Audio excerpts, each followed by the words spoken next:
You think you know me? Action, this is the Going On podcast with Rap Critic and Muse.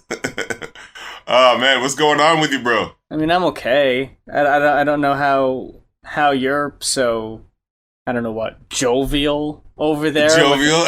I mean... Look, I'm just living my life, taking it one day at a time, and just not reading much of the news at all. Look, I mean, that's great and all, but like, we've got a podcast, a comedy to some podcast.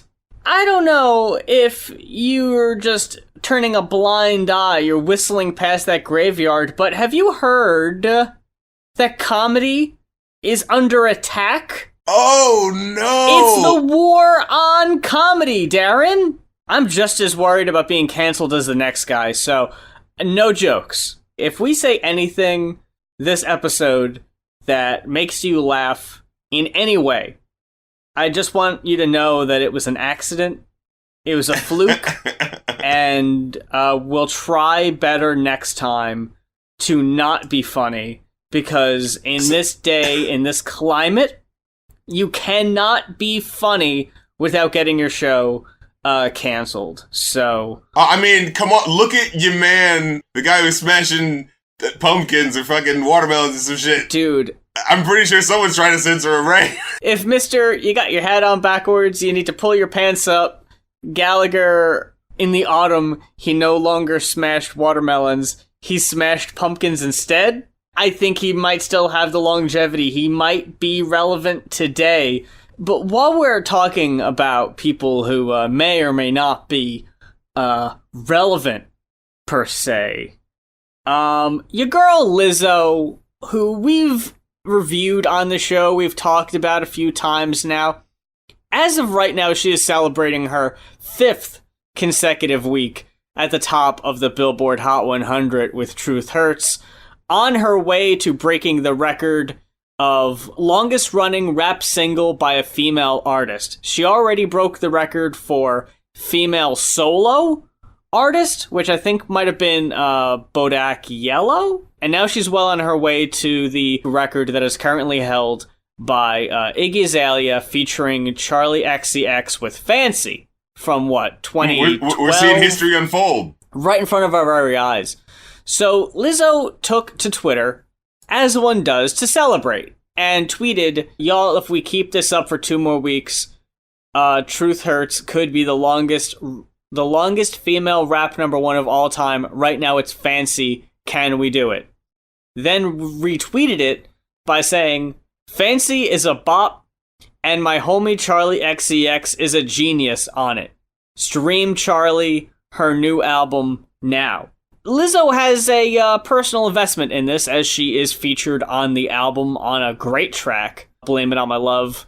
And people took to Twitter and they were mad that Lizzo did not mention Iggy, and were saying that this was a blatant disrespect, and that they were even threatening to cancel Lizzo over the over the omission. What's happening? They thought it was such a slap in the face, Darren, that, yeah, this might be what ends her. I'm just letting you know, if we never talk about Lizzo on the show again, this is why. Dude, this sounds like fucking T.I. This sounds like, remember when T.I. had the beef with Shawty Lo or something like that? And on one of his songs, he was like, because I screamed Dirty South and I ain't mentioned your name, that's what all this about? It was something about, like, what up, what's happening? And it was like, he was talking about, like, oh yeah, our team is great, we're the king of the South. And, like, Shawty Lo was, like, angry and made, like, a diss song where he was going, like, you know, fuck you for acting like I'm not here, and da-da-da. It's just like, dude, do your thing. Like, we're doing ours. Like, what? Oh my god, wow. Part of what I think is so funny about this is that after this initial tweet, Iggy went on Twitter and tweeted, kind of subtweeting Lizzo, saying, "I could have swore I was on that track rapping, but whatever." Yeah. And people are like, this is the beginning of a beef. This is the beginning of the long-awaited Iggy-Lizzo beef. And she changed her display photo to a picture of Shawn Mendes and Camila Cabello, and changed her display name to Stream Senorita, which is their current single, which is the current number 2 as to insinuate that Iggy is now trying to boost the number 2 single so it overthrows Lizzo's Truth Hurts, as it was number 1 for a week until Lizzo took over the number 1 spot. Iggy is so irrelevant that she doesn't have a single of her own to promote. She's trying to push a single by another problematic artist, Camila Cabello. Wait, is it her main song, or is it... Because I haven't heard this song before. It's not very memorable at all. It's so milquetoast, dude. It's like... The funniest thing about it to me is the meme surrounding how unconvincing them as a couple is spread around more than the song itself. And I'm pretty sure that this, in my estimation, sham of a relationship between Camila Cabello and Shawn Mendes was only put in front of cameras to promote this single. And the fact that it only got it to number 1 for a week before Lizzo took it over is very funny to me. Wait, is Iggy Azalea not on the Señorita song? No. Oh, what? Then No. why is she... What the hell's going on? I thought she was, like, featured on it or something. 2019! The year of our Lord, 2019. You think anyone is featuring Iggy Azalea on a song? No! I thought it was like, oh yeah, I'm featured on this song with these 2 people, and we want to boost it back up to number... Oh, so basically, she just decided to randomly promote these 2 other people that could usurp Lizzo's number 1 streak that could take over Iggy's. But she's joking and acting like, oh no, it was just a joke, you guys. Haha, I'm just joking. See, if it was her, because what I was thinking is, if it's her on the song, then I'd be like, okay, yeah, I can understand why you want to jokingly play it, like, I'm joking, but seriously, we want to get the song to number 1, you know? But if it's not even your song, and you just want anyone to take Lizzo's number 1 spot, it's just kind of like, what? Why? Like, that just feels specifically malicious and for no reason. And I don't like to judge entire fandoms or standoms, but Iggy's stans have taken to Twitter to be kind of racist, fatphobic, accusing Lizzo of only having the number 1 spot because of payola. And either they don't know what payola means, or they know something I don't know, which in this context, I'm gonna say that's kinda unlikely. I could have swore most people knew the reason why it was big is because there was a Netflix movie that recently came out, and so it's just like, oh, hey, the big song from that people are looking up. Like, it's a pretty specific phenomenon. The 100% that bitch meme blew up when the single was initially released. Like, it's not no one was talking about it.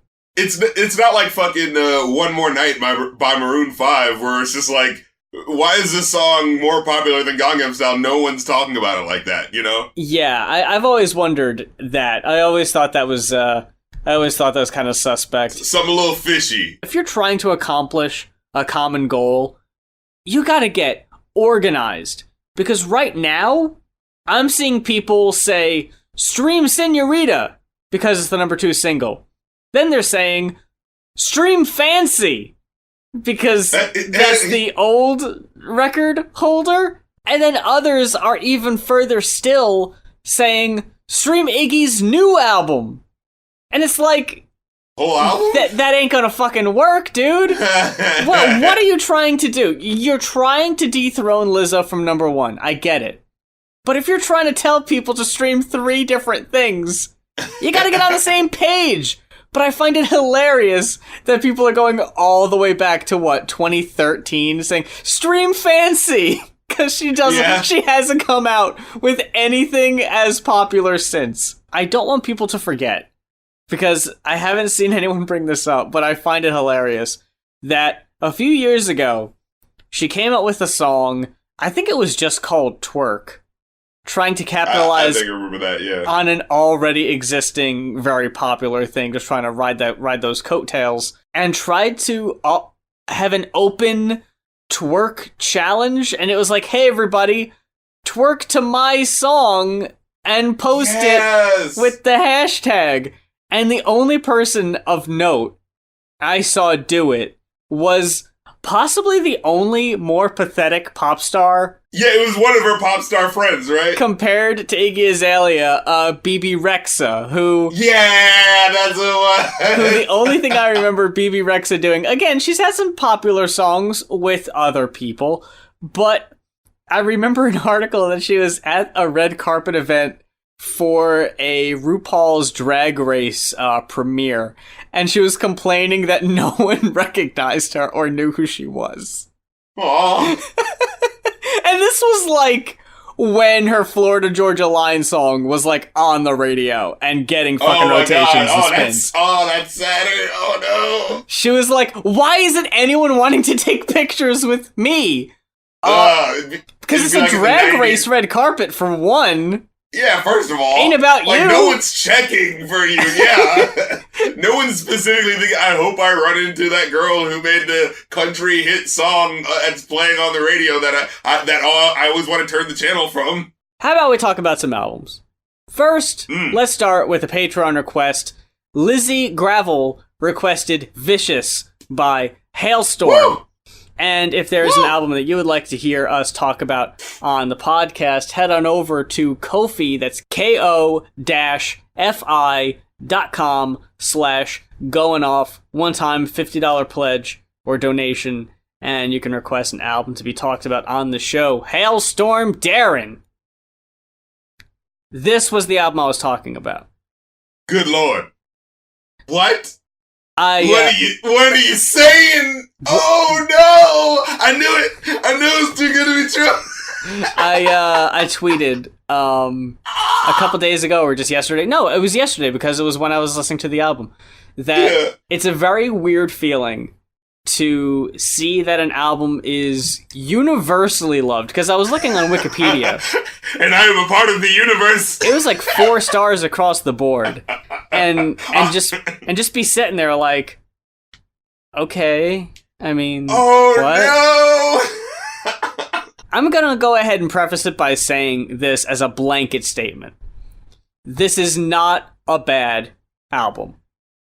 But it is, by far, like, the best example I can think of just color by numbers, just serviceable, meat and potatoes, hard rock. This is, in my estimate, no better than Nickelback. And I don't see how... you're hurting me! I don't see how Halestorm don't get involved or don't get lumped into those conversations. Especially with this album. The tracks I gave the highest ratings to. Heart of Novocaine got my highest rating. What? Oh, no, wait a minute. Hold up. Hold the fucking phone. We gonna have to fucking have an argument about this now. Because that was one of my least favorite fucking songs. So what is going on?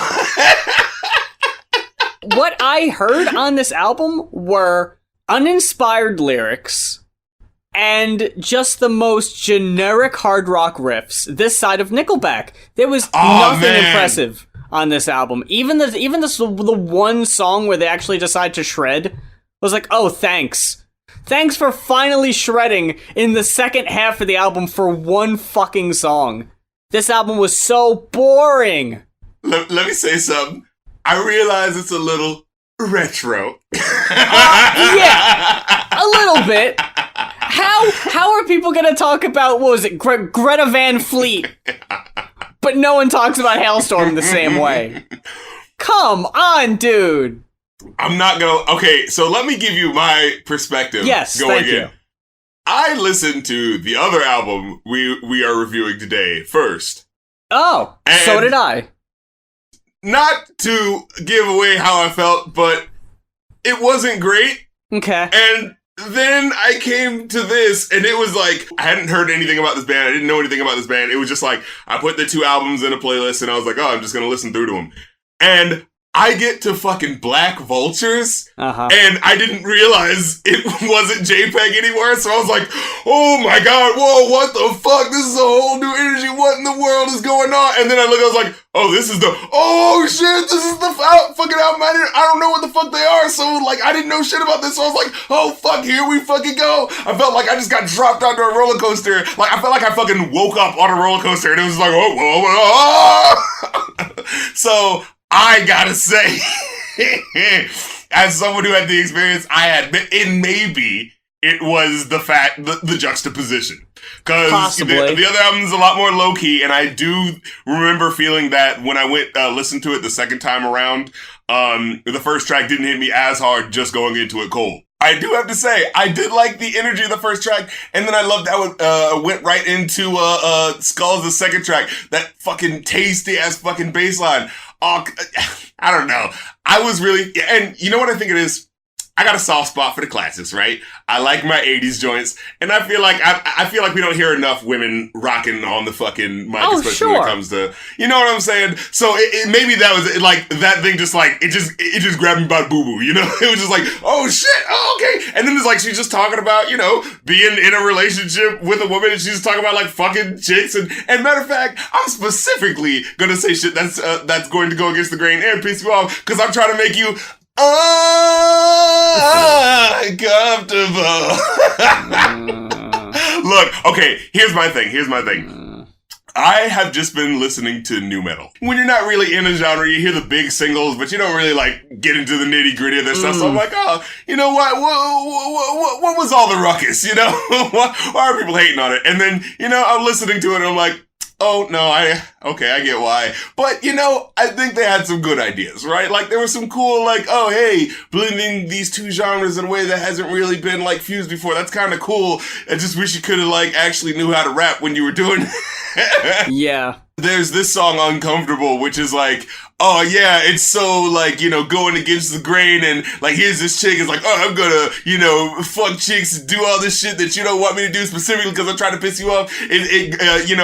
I feel like it's one of those like fucking throwback, like if you're fucking, you know, coming of age or whatever, and I didn't realize this was 2018. That's the thing. When I first heard this, I didn't know it came out last year. So I was thinking like, oh shit, we're listening to some cool ass fucking 80s rock that maybe I might have missed out on. And oh, last year, oh, not 1981, 2018. Oh, you know. So I was like, all right, it did feel a little. You can see the expiration date just a little bit on it, but for someone like, if you're into this, just sort of like fucking rock your face off shit, I think it serves for most of it. I get what you're saying with like the 80s aesthetic. My complaint is that it doesn't build on it at all. You're in my right. opinion. You're right. It's very copy and paste. Yeah, it doesn't feel like this is the 80s brought to the 21st century in the same way that maybe you could say LaRue did it, you know? Some of the tracks I gave the lowest ratings to. Those were Buzz, Do Not Disturb, Conflicted, Painkiller. The songs that were very, like, obviously sex in your face type of joints. It's not, well, yeah, but not just because of the context or the subject matter, but the way it was delivered. But Buzz, in my opinion, was just like the most cringe. The is it love, is it love, is it love, is it love? And then later, buzz, buzz, buzz, buzz. I'm like, okay. Like, lyrics were not this album's strong suit, but that song in particular was like the absolute low point.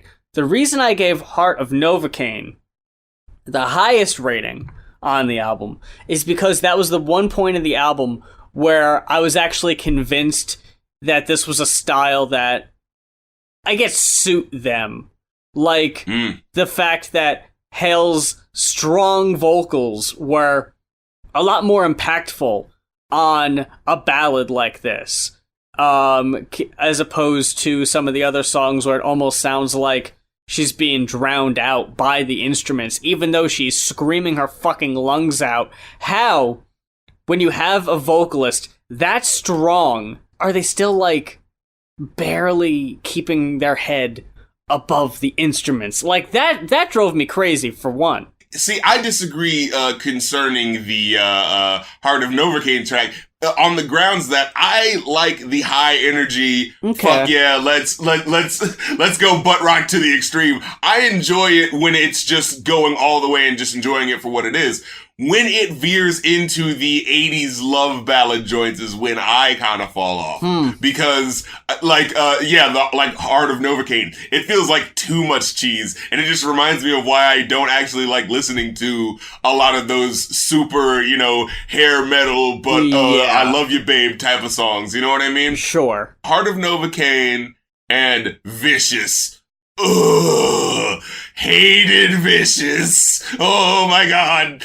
So many fucking overly written rhymes. You know what I mean? That one was bad, yeah. You make me vicious. Watch as I make the pain my mistress. You can call me Miss Malicious. I'll dress you up in stitches. No, I cannot resist this.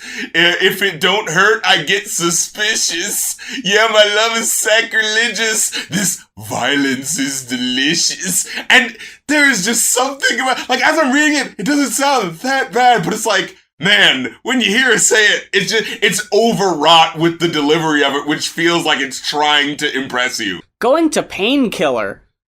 The fucking uninspired ass, you get me high. Like a painkiller. Like a painkiller. You numb the pain. You're blowing my mind. Like a painkiller, that gets me high. Yeah, does it?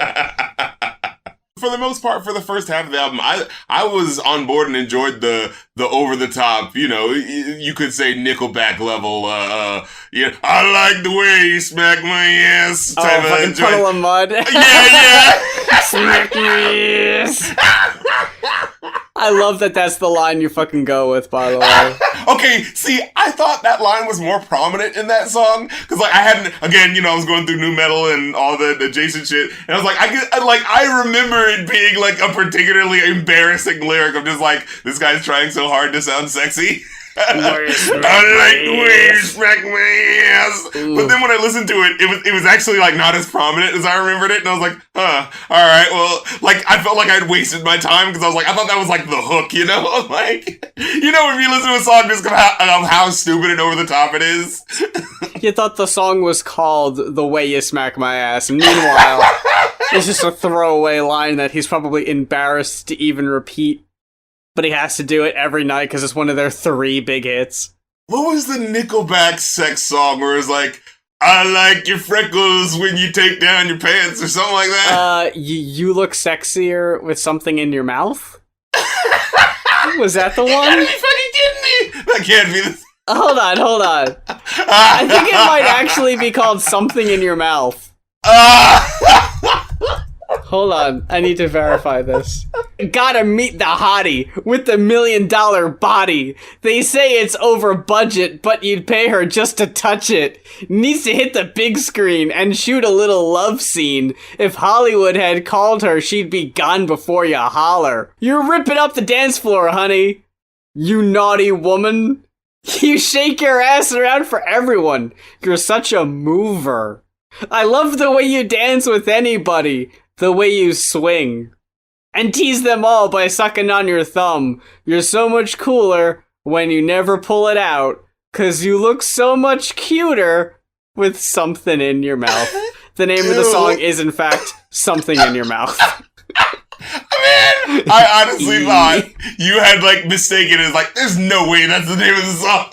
I haven't heard or thought about that song in fucking years, but I remembered it was called Something in Your Mouth because you just don't forget something like that. Dude, I thought this was the song that had that. I like the way you smack my ass. It's just on the same echelon of just like, ew. See, I just feel like a little bit of grime just came out of my radio when I heard it. And you know what? I'm gonna get some flack for saying this. I would take Nickelback over Halestorm only because Nickelback actually has some type of, like, individuality and personality to their stuff that sets them apart. But Halestorm is just so by the numbers that it was like, this could be anybody. I'm gonna say this, as someone who actually would call myself just the slightest bit of a Nickelback apologist. just the slightest bit, because, like, I see that's the music of the time. They're really, about it. But, I see how they're trying to carve out their little lane or whatever in new metal. Okay. But even as someone who would kind of go like, I like the big hit singles, like I don't mind Hero, the fucking, and they're watching us. Watching us. Watching. I don't mind, even though it's kind of a half-written song, but, I don't mind it. But honestly, I would take Halestorm over them. Okay. And that does not sound like a controversial statement, but just relative to what you were saying. Hot take. Yeah, I know, yeah. But no, because I like that they just have a different energy. It's partially by nature of it being a woman singing, but just by nature of just being slightly different, subject matter to what I normally do here. I think the fact that they do have a woman doing the vocals, unfortunately, it's the only thing that sets them apart from most bands of their ilk or in their lane. I can't help but be reminded of Joan Jett and the Black Hearts and bands that came before them that were doing a kind of similar thing. And Joan Jett could give you in your face badass, I could fucking kick your ass type energy, but definitely, but also be sexy in the same way. And True. Then there's tracks on here where Liz is trying to do the same thing, and I'm just I'm not buying it. It's feels just like not, she's trying too hard. Yeah, especially Do Not Disturb was yeah. There was a bit ham-handed on that. Overall, I ended up giving this album a even lower grade than I thought I was going to. I came out with a 1.5. Oh, I gave it a 4, man. Oh no. Man, I feel like we've been doing more and more of those. The ones compared to the fucking 4s. I appreciate it for what it is, You reminded me, and I think it might have been, or this might be a way we can work in at least a little bit of what you wanted to say before with that. I remember back in the day, Nickelback was that was the joke. The end-all, be-all, this is the overrated If you bullshit. don't know dick about music, but you want to act like you're oh, but I at least know that's stupid. At least I don't listen to Nickelback. Wah, wah. Yeah. I feel a weird, nostalgia for some of their stuff, the same way I do for some of Kesha's more whack songs. Because if you go back to the first album, Animal, and the extended EP, Cannibal, which gives you a few more songs, because back in the day, kids, these days, you get everything on your streaming service and it's whatever. Back in the day, you'd get a full-length CD of 10 or 12 songs, and you'd buy that for $13. And then about a month or two would go by, and then they'd say, hey, here's the album again, but with 5 more songs that we didn't put on it the first time. Oops! Looks like you're just gonna have to buy it again.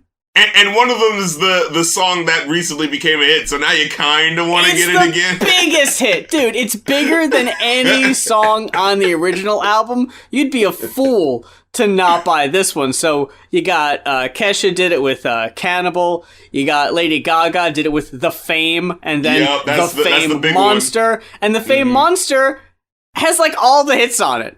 Yeah. If you go back and listen to The Fame, it sucks. All the songs you actually like from that era of Lady Gaga, they're all on The Fame Monster. You want fucking Telephone or Bad Romance, all that shit is on the extended thing. What you got fucking left? Talk about front-loaded. I'm just gonna read these in order. Your Love Is My Drug, TikTok, Take It Off, Kiss and Tell, Steven, blah blah blah. The rest of the album, no hits. I was listening to Todd in the Shadows review, and I realized I've never heard this song. I just never happened to hear it outside of this specific review of it. And I was just thinking it's really hard for me to think that this song actually exists outside of this review, because it's so mythically bad. It's just how could this have been something people wanted to listen to? It feels like Todd plucked this from an alternate universe where, whoa, wow, look how bad music got you guys. It's just what? There's actually a hit song that started off with are you fucking serious? And then if you go in the future just a little bit, for those who don't remember, the Cannibal EP was where We Are Who We Are and Blow, which might be the best song out of both. Yes! Dude, Blow is a fucking bop for the ages. Dude, I remember, because I was specifically at that point where I was like, fuck Kesha. But this was still when I, kind of watched music videos and stuff like that, every now and then, I watched it into its late stages, I had cable for free and, 2 hours at 10 a.m., 10 p.m., I'm still up, Yeah. Yeah, I remember seeing that video and just being like, oh, fuck it, yeah, alright, it's Kesha, it's gonna be another song Todd's probably gonna do. And then the way the music started and everything kicked in, I was like, oh, snap, is this the good version of this style? You know what I mean? That's what she's capable of. Yeah. More than you could say for LMFAO. Gee, that whole fucking era of music, dude, that just went bye-bye. The whole fucking party rock era of scene, LMFAO, people fucking half-rapping. I thought they were just gonna usher in a whole new age of fucking, oh yeah, man, everyone's gonna be rocking animal print pants and those fucking Kanye shades and champagne showers. Champagne showers. We're all gonna be... It was too ridiculous to last. We're all gonna be fucking shuffling like they did in the goddamn Party Rock Anthem video. Everyone's gonna be shuffling, dude. Dude, that video looks like the thing that people in 20 years will look back and be like, isn't that what everyone dressed like in, 2011 or whatever? Boomer comedy makes it look like all millennials look like LMFAO. You and your fucking Fortnite dances and your Kanye shades listening to LMFAO. Playing Minecraft with your fidget spinners in one hand and your fucking... Dude. VR porn Oculus Rift in the other. I like how we mentioned blah blah blah and we didn't even mention 303. Oh my lord! So I'm listening to this podcast that does reviews of albums, and they reviewed their album, and I was just like listening to them talk about it and just really going like, oh my god, there exists an actual whole album of these guys' shtick. Like, I can go to Spotify and search their music and listen. Like, that just doesn't feel like it's real. Like, how are these guys real? You can listen to over an hour of them. Like, dude, it honestly feels like, what's the name of the group? Lonely Island, but they forgot the jokes. Where are the jokes? We misplaced the jokes. Oh no. It's shipped already. Oh no. Oh no, it's just a song of a white guy's awkwardly rapping. Oh shit. Fuck. That's just bad music. There's no irony. So you got 303 featured on Blah Blah Blah, which was arguably, I don't think this is a hot take. Probably Kesha's worst single, at least from that album. I legit can't believe that song is fucking real. And then you got My First Kiss, which was a song by 303, which featured Kesha. My first kiss went a little like this. Oh, wait, you forgot the best part. And twist. And twist. How am I going to sing along to that? That was a good idea. You did not think about me sitting in my car trying to sing along to your song, My First Kiss. What am I supposed to do? Am I supposed to do the mwah and kiss and twist? That doesn't roll off the tongue nearly as easy. I know you didn't do that live. You punched that in post. I can tell. Look, we've been postponing this review for an ungodly amount of time because of my work schedule has not allowed us to record, and there was a time period where we even put out a poll on Twitter because we were looking at 4. It was a stacked week. We had Earth Gang, we had IDK? IDK, can I just say, both of whom put out incredible albums. We fucking got Todrick with House Party Volume 2, with another fucking 5 or so bops. Gotta enjoy it. That's a mainstay on my station head, just shouting that out real quick, Come through New Music Thursdays, It's so good. It's so good. And I can't help but just think about the alternate timeline of where we would be this week if we were talking about any of those. But unfortunately... We decided to ask you guys what you wanted on our Twitter. Look, and you know what? I'm just going to say that was a self-fulfilling prophecy because I knew it was going to win. that the poll was merely a formality. Because I knew JPEG. I knew Peggy was gonna win. And with like 60% of the vote came out on top to no one's surprise. I'll say this much. After listening to this album, like, I understand why it's the one that the most people wanted us to listen to, honestly. Because I was like, yeah, after listening to this album, I kind of wanted to know what the fuck is going on, and does anyone else, like, hear this? Like, what the fuck is happening? And like, I need some confirmation, too. And I was looking forward to the review, because I think, like, a good bit of the people who took part in that poll, they listened to JPEG's previous album from 2016, Veteran. And oh man, it's so goddamn good, dude. Like, I put him on my list for last year, the year before. Like, yo, I'm feeling what he was doing. Every album up until this point have been really, really fucking good. And again, I'm gonna go into this review by saying, it might sound familiar, this is not a bad album. But per se, yeah. I will say there is definitely something to JPEG going on YouTube and saying that, yeah, fans are going to be disappointed by this one. Like, the self-awareness of that. Like, you know, they're probably not going to fuck with this so much. And, yeah, you're right. But I do fuck with a good bit of it. See, my thing is, I like the moments where he focuses, like, actually focuses and gives you a song instead of just random shit that sounds like behind the scenes of this album. See, that was my thing. This album sounds like I'm listening to the audio from the behind the scenes, extra DVD that gets delivered with the album, back in like the mid 2000s when they were still doing gimmicks like that. You know what I mean? I put the CD of this into my computer and it pulled up the enhanced. Yes! And I was able to see some extra footage. I was able to see a really grainy music video for Jesus Forgive Me, I'm a Thought that way, yeah. Dude, and so, like, I want to get with the aesthetic, right? Like, oh, you're challenging hip-hop, you're doing a sort of noise rock, you know what I mean? Mm-hmm. This is weird, outside of the norm, but it's just like, but I can't fucking follow you, man. I can't fucking focus. And it's like, after a while, it's just like, I don't want to, Like, I feel like I'm not on a journey. I don't feel like I'm, like, hopping from song to song, like, whoa, where the fuck are we going? I feel just like, what the fuck you said? What the fuck?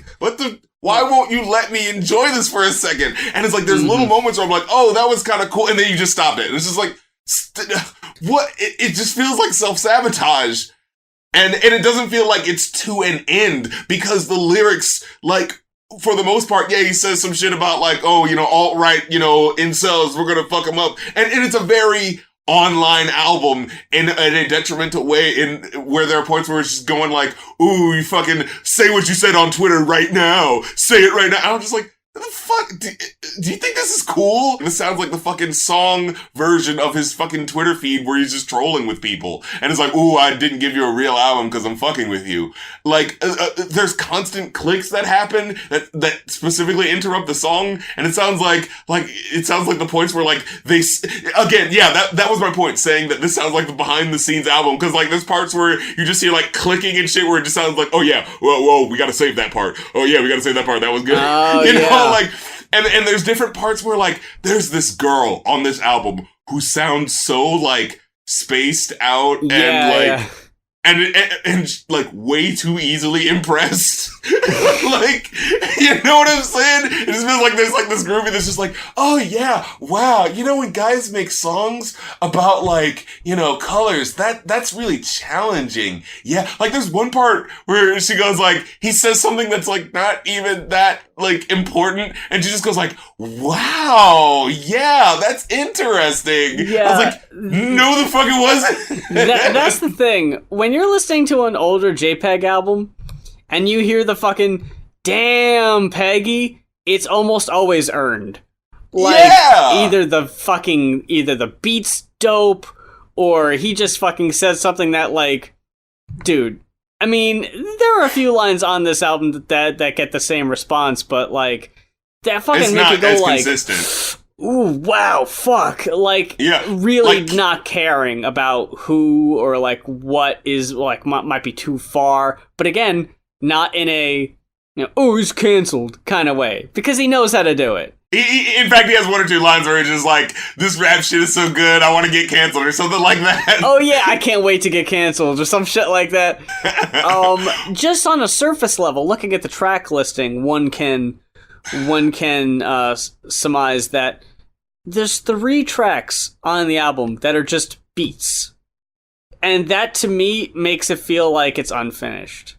Yeah. The Buttermilk Jesus type beat, JPEGMAFIA type beat, and I thought there was another one, maybe not. But it's like, yeah, these are pretty dope. Too bad you're not, like, doing anything with it. That kind of sucks. There was one track, All My Heroes Are Cornballs. One of, in my opinion, the better cuts on the album. Yeah. Fireverse is really dope beat, really interesting use of samples and instrumental elements. To what you were saying before of the, I got something going on, but I'm just going to sabotage it. The outro to that track, where it's just a guy at a fast food window. Yeah, there's so many moments on this album. And there's I'm like, no punchline to it. Like, yeah, I'm like, there's what is this like live? What? There were so many times in the album where he was able to, in my opinion, like with the flip of a switch, go from just like shouting to decent enough singing, I thought, for what the album needed. Yeah. I think he did a fine job with that. There was one song in particular where he sounded a little bit hoarse, but other than that, it sounded fine. And again, I like how every now and then he hits you with like really absurd imagery. He's talking all this gang shit, and then he just goes like, "Don't get capped by a nigga in a gown." And it's just like, and then and then there's like a little guitar thing that happens afterwards, just like, no. This is like, that was just so weird. That was just kind of enjoyable. And obviously, cheat code, Peggy's gonna score some points for throwing out wrestler names. Even if it doesn't mean shit. I feel like Sami Zayn. I'm a Bulldog Electrostratus. It's like, okay, you know what? It doesn't even matter. Like, I'm like, yeah, that gets a pop for me because I recognize that reference. Here's my thing, though. Doesn't it just seem like he's just, like, referencing random white people? Like, just maybe, uncharacteristically referencing... Because there's one part where he goes like, I'm trying to live my life, I'm trying to end up like Charlize Theron. And I'm like, yeah. I mean... It's like, because I was like, did she do anything recently? Like, what that I know of, no. Yeah. I was like, what? Is he trying to be an atomic blonde? I don't get it. And I looked up the Genius annotation, and they're like, her father shot her mother, and there was like some serious, intense, like, battle or something like that. And JPEG had also gone through similar trauma. And I was like, is that a well-known fact? That's like, a reach. That's yeah, reaching. It's like, is that what she's known for? Like, I love Genius, but man, sometimes those annotations are really fucking pushing it, grabbing at straws ass shit. To that point of referencing random white people, the line earlier talking about, I got these incels mad at me, going from Anne Hathaway to Ann Coulter. Yeah. Okay, that one works. But that one worked, yeah. That one works.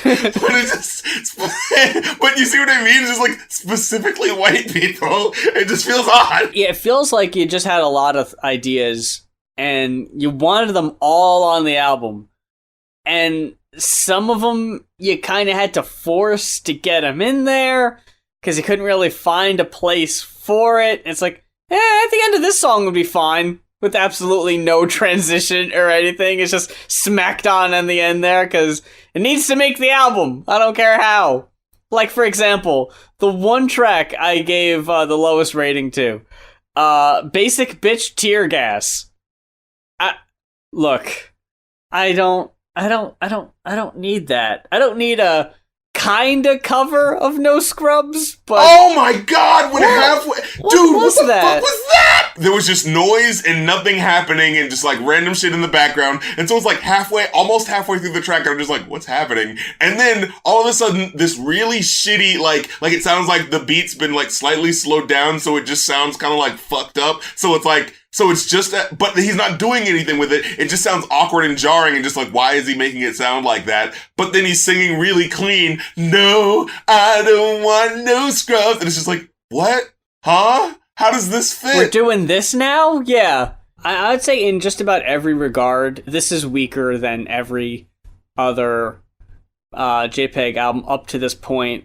Lyric-wise, punchline-wise, maybe not beat-wise, because I think the album did have some really strong beats on here. I think even without the most deep or meaningful lyrics, I think his flow is great on a lot of these tracks. I think the singing works for what he's doing. Like, it's not phenomenal, but it doesn't have to be either. My favorite tracks on the album overall were Free the Frail. I liked that one. I like All My Heroes Are Cornballs, Rep, Grow Old and Die, No Child Left Behind. I like PTSD. I really like the beat and the flow on that one. Beta Male Strategies. And Jesus Forgive Me, I'm a Thought. The only track I really gave a really low rating to was the No Scrubs type track.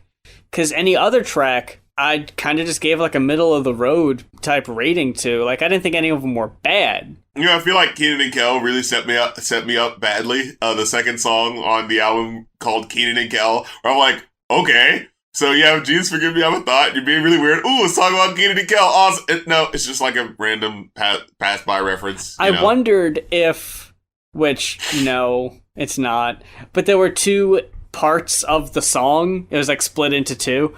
So I'm like, oh, is one part supposed to like represent Keenan?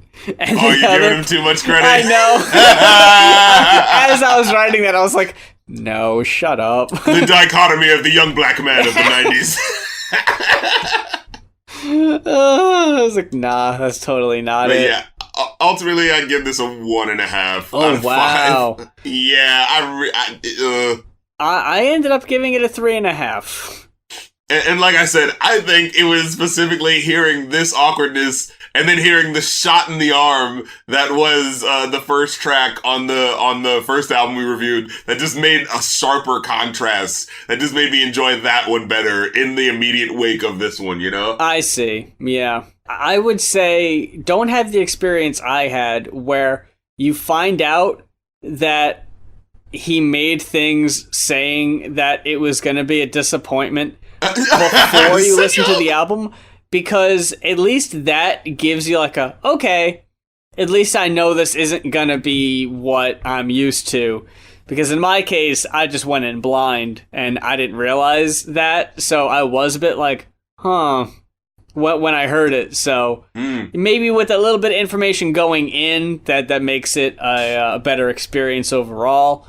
I wasn't in love with it. I would definitely say don't let this be the first and subsequent only JPEG album you listen to, because this might be a turnoff. Listen to the older ones, because they're better. That about wraps it up for this week's episode of the Going Off podcast. Thank you very much for checking us out. If this is your first time listening to our show, please make sure you are following us on Spotify, because all of our old episodes are on there. You can listen to them all in order, or just pick and choose and maybe listen to the ones you might have missed somewhere along the way. Follow us on Twitter. Follow us on our respective Patreons. Twitter, I'm on Instagram, you know. Yeah, we're both holding it down on Instagram as well. So you can get the whole social media experience of, you know, what we're doing in our downtime, see what we might be talking about on the show. Who knows? Yeah, you know, support our Patreons, our Ko-fis, you know. In addition to the unified Ko-fi, we do have Ko-fis of our own, as well as outside Patreons. So there's lots of ways you can support us. Definitely that, check out that station head, New Music Thursdays, where I'm blazing the best music that just happened to come out in the last couple of weeks, you know. You might discover some new tracks, you know, because we playing stuff from all around the world and all types of joints like that, so there's always something fun, you know. Look, I'm going to say this as a rousing endorsement of someone who has never listened to your station head show. I hate that it isn't on Android. That it's an only an Apple thing, dude. Because I want to listen so bad, but I can't. So, if for no other reason, listen for me, so I can live vicariously through you. Yeah, and they've been saying, like, I've been hearing that they're trying to bring it to Android, but I think it's one of those, like, when you work the technology on one thing, you know, like, companies make it where, like, no, you have to go with our company if you're gonna do it. Yeah. So it's that type of thing. But, Yeah, look, I'm just a cog in the machine, man, trying to do my thing, trying to make my own little personal MTV, you know what I'm saying? And with more people like yourself, doing big things on the platform, that might help it, make its way over to the Android store, the fucking Google Play. Who knows? That's what I'm thinking. Yeah. Mm-hmm. We can record the broadcasts now, so you can actually hear broadcasts that I've done in the past couple of days. Like, I just recently did a Jizza and Old Dirty Bastard album listen through. So, like, you can listen back and hear if I had, like, sometimes I can chime in with little notes or something like that. You know what I mean? I will say, having seen your teasers on Instagram promoting the upcoming shows, I saw that you had done recently one on Missy Elliott.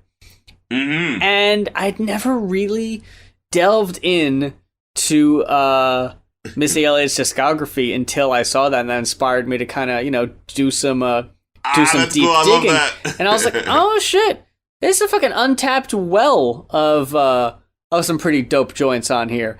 It was brought to my attention when I don't even know what brought it up. Dylan and I were talking about the song "The Rain" and how there's the beep beep.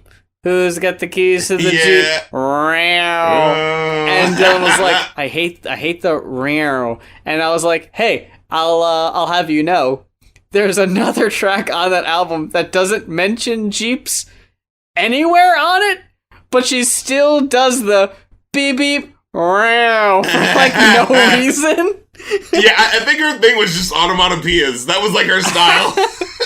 But no, I got a newfound appreciation for a living legend who's, just trying to make that comeback every couple of years. And I have Rap Critic on Station Head to thank for that. Thanks for joining us this week for the podcast. I've been your host, Rap Critic. As always, I am Muse. I put my dick in a bag of Doritos and made this nigga bitch suck the dust off the tip.